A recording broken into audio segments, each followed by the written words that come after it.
Welcome to Week 1 presentation, Introduction to Coding and Coding Professions. This is Dr. Regina Glenn, and I will be hosting this presentation. In this class, we will be learning about ICD-10-CM.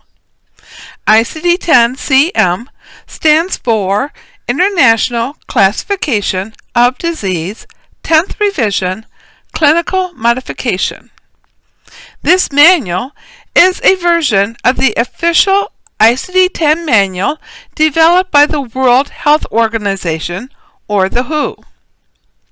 The National Center for Health Statistics, or NCHS, is the governing body responsible for maintaining the ICD-CM manual.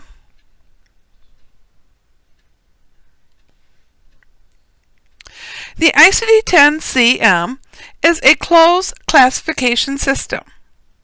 That means there is one and only one place to classify each condition. Coding is the process of taking the diagnostic and procedural phrases within a chart and translating them into alphanumeric characters.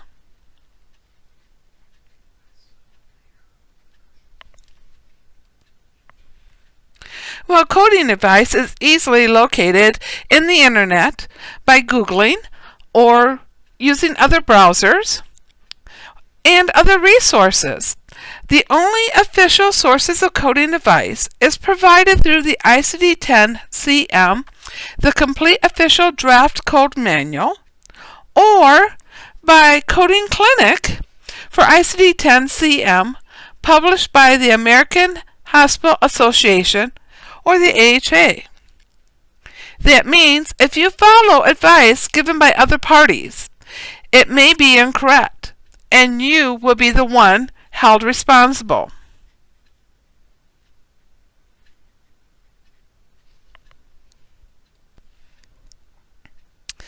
There are two important concepts that you need to understand to code. These are diagnosis and procedure. A diagnosis is what is wrong with the patient, and a procedure is what was done to a patient.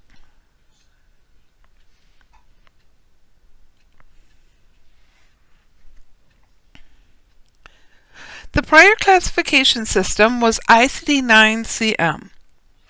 On October 1st, 2014, the United States will move from ICD-9-CM to ICD-10-CM PCS.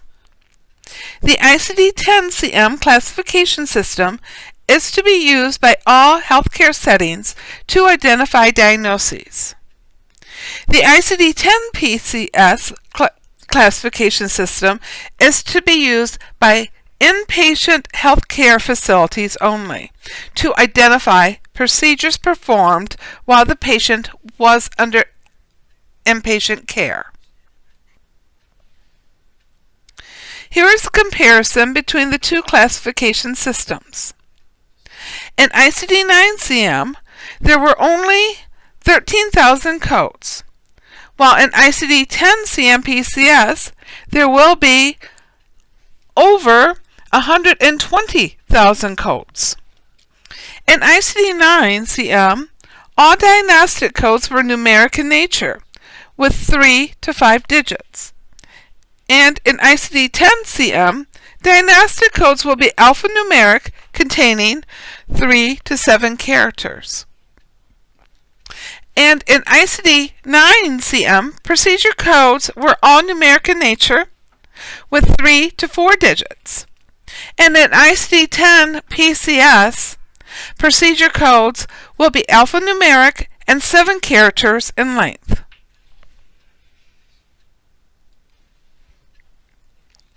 There are two major professional coding associations: the American Health Information Management Association, or AHIMA, and the American Academy of Professional Coders, the AAPC.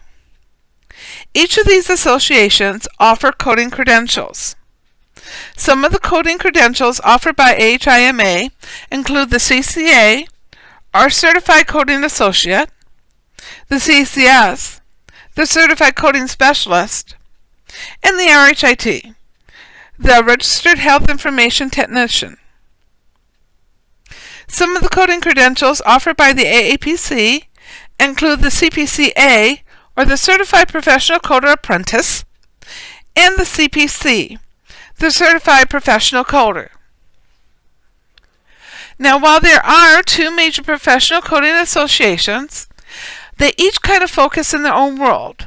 The AHIMA focuses more on inpatient coding and more general health record content, where the AAPC focuses more on physician office coding and deals with the physicians.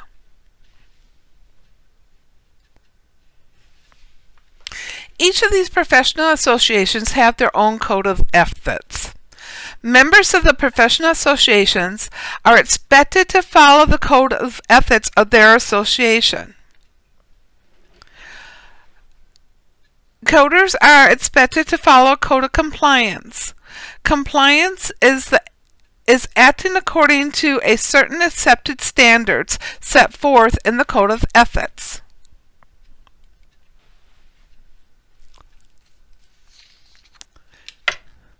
This completes this presentation on the Introduction to Coding and the coding profession. If you have any questions, please contact your instructor.